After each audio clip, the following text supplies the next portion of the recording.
वजीर सेहत ईटेला राजेंद्र ने कहा कि कोविड टीका 99% महफूज है। मीडिया से बात करते हुए उन्होंने कहा कि हफ्ते के दिन गांधी हॉस्पिटल में वो टीका अंदाजी प्रोग्राम का इफ्तिताह करेंगे।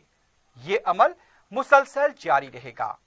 रियासती वजीर ने कहा कि करोड़ों रुपए खर्च करने के बाद टीका तैयार किया गया है और इससे DCGI की मंजूरी के बाद ये टीके दिए जा रहे हैं।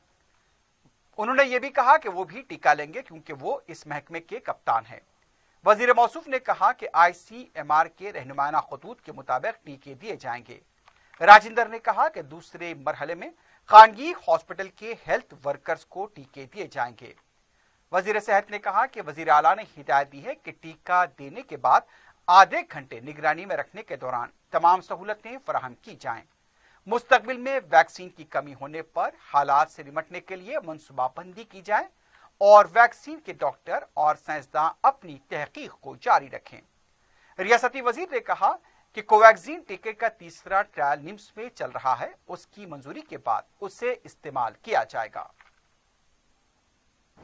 నేను కూడా ఈ శాఖకి ఒక ఉద్యోగి లాగానే కాబట్టి మంత్రిని తప్పకుండా వేసుకుంటాను.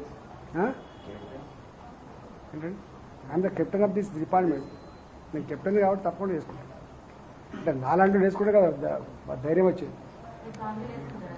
తప్పకుండా వేసుకుంటాను.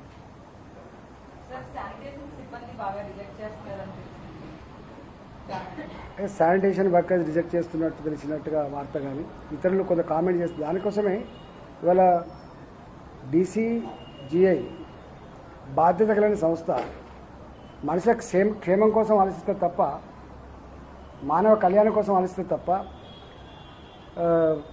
అలవోకగా ఉండదు, అశాస్త్రీయంగా ఉండదు. సరే వాళ్ళకి కొంత అర్థం చేసుకొని టైం పడుతుండొచ్చు. అందుకనే మాలాంటి వాళ్ళని కనుక ఇచ్చుకుంటే వాళ్ళకి కొంత ధైర్యం వస్తుందనే సంకల్పన బాగా ఇచ్చుకుంటా ఉన్నాం.